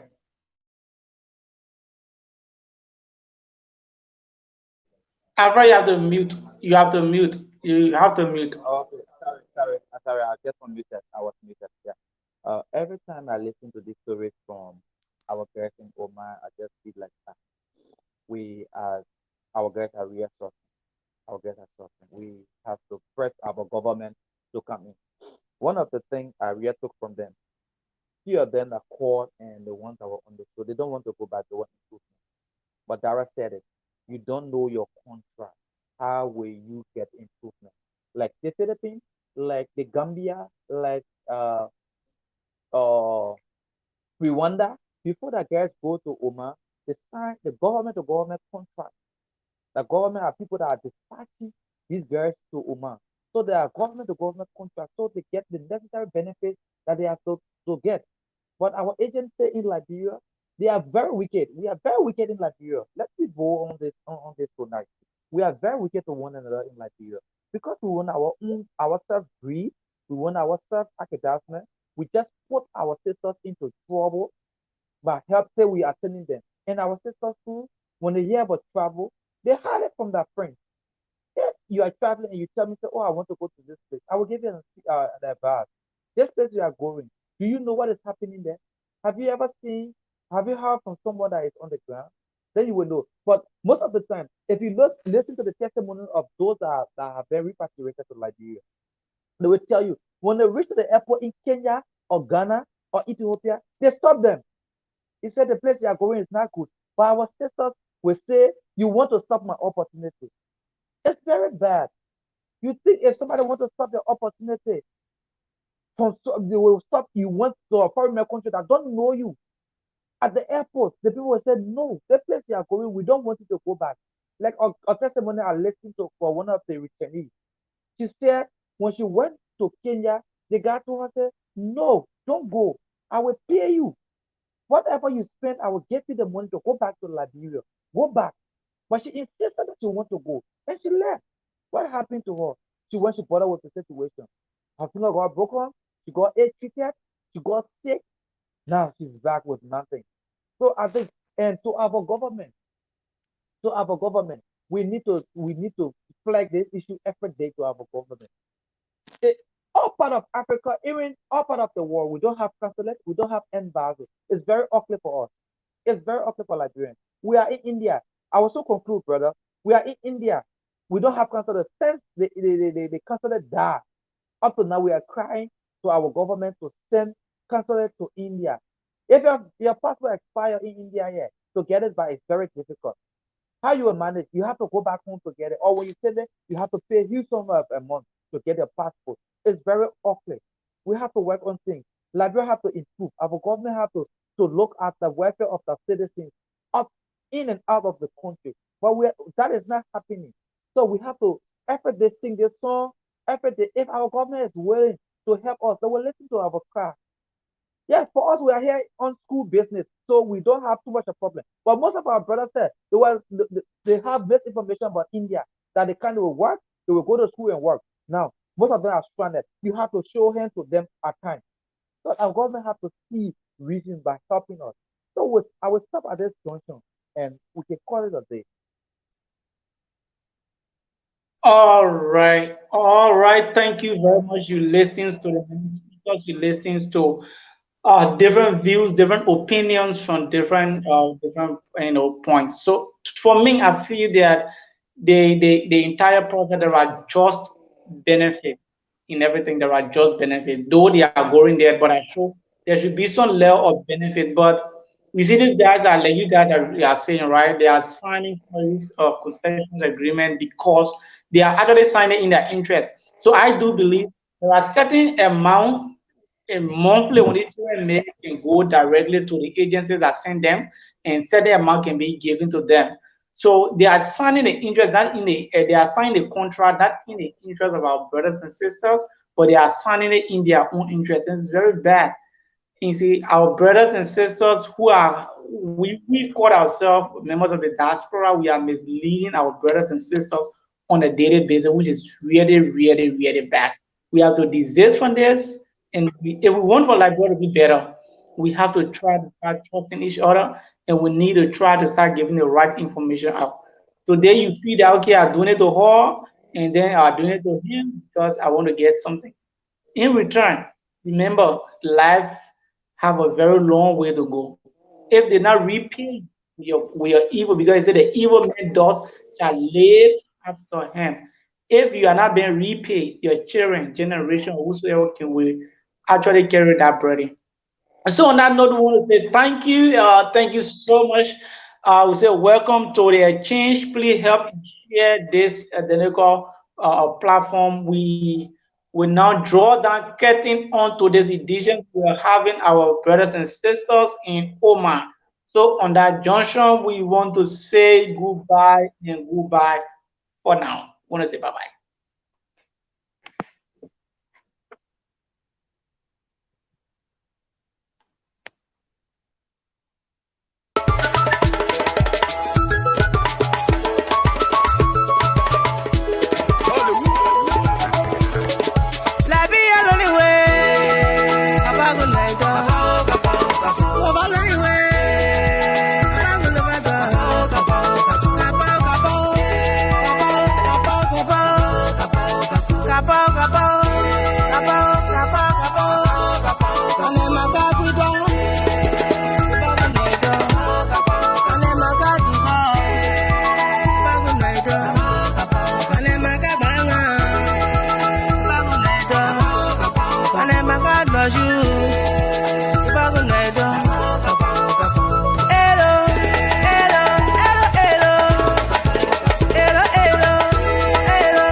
Never